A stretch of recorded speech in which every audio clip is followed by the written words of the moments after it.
Mukay nga kulap mga kasangkayan yung napapansin nyo, nandito kami ngayon sa Kalubian. Ano ba din Tagalog ng Kalubian? Nandito kami ngayon sa may mga nyugang kasi nagpunta kami dito kasi malapit na dito yung anong tawag dito, yung may yung lugar na marami yung tanim na palawan.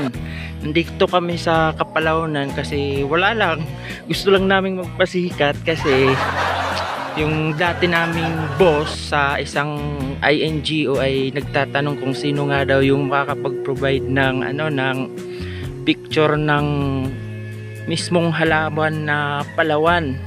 Kasi trinay naming Google, lahat mali-mali yung nakikita namin doon kasi yung nakikita lang namin doon ay puro yung tawag doon, yung badyang. Kasi malaki naman talaga yung pagkakaiba ng badyang at saka yung palawan. Yung badyang makati yun at saka hindi kinakain ng tao, maski nga ng hayop ay hindi nakakain ng hayop ang badyang. Samantala yung palawan ay isang isang klase ng gabi na talagang malalaki at saka kinakain siya ng tao. Masarap na uri ng gabi. So sila, na curious sila kung ano daw yung itsura ng mismong palawan plant. So nandito kami ngayon para puntahan ang Kapalawnan o isang lugar na madami yung palawan. At saka ipapakita ko rin sa inyo kung ano ba talaga yung pagkakaiba ng palawan at saka ng badyang. Kasi maaaring dito rin sa Kapalawnan ay makakakita tayo ng badyang. So papasok na kami ngayon doon kasi nandoon yung mga palawan or Kapalawnan. Ayan mga kasangkayan, medyo lang ngayon, maputik at saka may mga parte nga dito na medyo malalim yung tubig kasi umulan. So nandito na tayo kung saan may palawan. So ayan po yung palawan. So kung titingnan nyo, talagang ibang-iba siya sa ibang-iba yung itsura niya sa badyang. Kasi yung badyang, yung pagka-green niya ay ang tawag dito, parang siya parang yellow green yung badyang, at saka yung shape ng dahon, lalong-lalo na yung mga sides kasi talagang ibang-iba.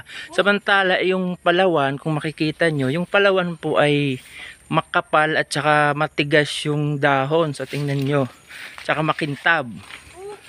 So ayan, ito yung dahon ng palawan, makintab, matigas, makapal at saka dark green. So ayan yung palawan. So ito, ganyang kalaki yung dahon ng palawan. Kayang takpan yung isang adult na tao pag bumaluktot yung tao, isang adult na tao kasyang-kasya yung yung tao takpan. So ayan, actually itong nakikita yung palawan, hindi pa to yung pinakamalalaki at pinakamatataas. Medyo pa to, tawag dito, young na palawan kasi isa pa lang. At saka isa pang pagkakaiba ng palawan at saka yung badyang, ang palawan hanggang dyan lang yung puno niya, ganyan lang. Wala siyang visible na puno na makikita sa labas. Pero yung badyang, yung banda dito ng badyang, talagang humahaba pa, tsaka tumataas, tapos magkakadamay dahon sa taas. Samantalang ang palawan, yung tubers niya ay lumalaki ng hanggang kasing laki or kasing taba ng isang malaking troso. Samantala yung yung tubers ng ang tawag mo dito, ng badyang ay hanggang lang siya, kasing laki ng braso at saka humahaba. Tapos tataas siya, aangat sa lupa. Samantala yung palawan ay hindi lalabas yung kanyang tubers, na yun yung parte na kinakain. Hindi siya lalabas ng lupa, andun lang siya sa ilalim. At saka lalaki siyang parang, siguro yung haba ng kanyang tubers hanggang lang, mga 1 feet hanggang 1 foot to 2 feet. Samantalang tataas yung sa badyang. Tapos kung sa naman yung pag-uusapan, yung dimension or laki o lapad ng tubers, talagang yung tubers ng palawan ay umaabot hanggang kasing laki ng troso. Halos ilang feet din yon yung lapad. Samantala yung tubers ng badyang ay siguro mga pinakamalaki na or pinakamataba ay 6 inches. So ayan mga kasangkayan yung palawan. Tapos kahit tumataas yung palawan, yung tumataas lang talaga yung dahon, hindi yung trunk or hindi yung tuber. Samantala mamaya ipapakita ko sa inyo pag may nakita tayo dito na badyang. So ayan, actually ito yung taas ko ay 5'6". Ito talagang mas maano na to, mas mataas na to kaysa sa akin. So may nakikita tayo doon na badyang, pupuntahan natin yung badyang para makita nyo yung pagkakaiba ng badyang. So dito lang malapit dito ay may nakikita tayong badyang. So ayan. So ito mga kasangkayan, ito yung tinatawag nila na badyang. Ayan, sa ano pa lang sa shape ng dahon ay makikita na ninyo yung pagkakaiba ng badyang at saka palawan. Ito yung badyang, medyo pahaba. Tapos yung mga ano niya, yung mga gilid, ayan, yung mga gilid niya parang ang tawag dito yung nagigiriting-giting.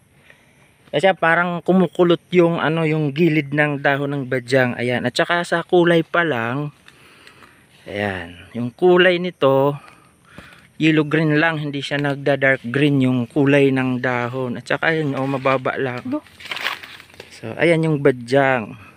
Pag tumataas ang badyang, kasama niyang tumataas yung kanyang tawag dito, pinakapuno or tuber. Ayan. So, ayan. So, itong tuber ng badyang, tataas siya. Tapos, kasama na niya yung dahon. Ayan. So samantala yung palawan, yung tataas lang sa palawan ay yung mismong dahon. Ayan, ayan yung badyang. So tingnan nyo yung pagkakaiba. Ayan yung badyang. Tapos pupuntahan ulit natin yung palawan. Tapos ayan naman yung palawan. Ayan, pagkumparahin nyo kaagad yung dahon, kulay, hugis at saka yung ano. Kung titingnan nyo yung dahon ng palawan, hindi nag-curly yung kanyang mga gilid, matigas. So ayan yung palawan. Teka mga kasangkayan, nahanap pa tayo ng mas malaki na palawan.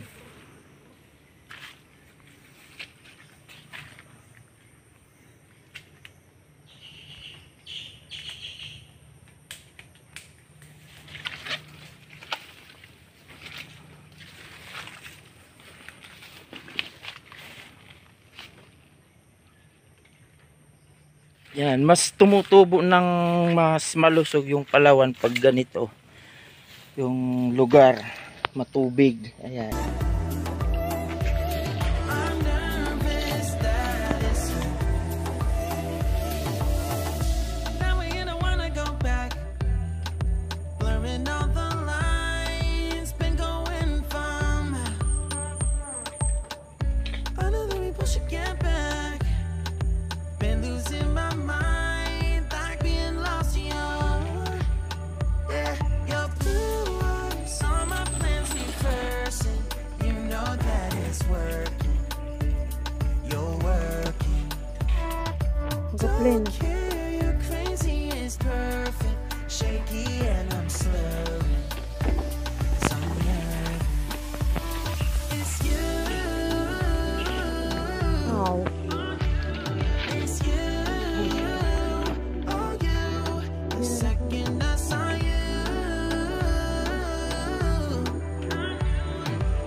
Kain ka mo.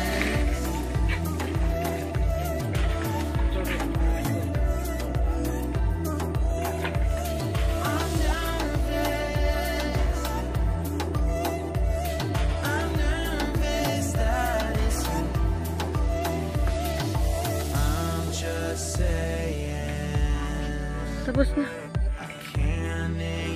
Oh, kanina po. Habang ka nag-iinakan, pray na sila.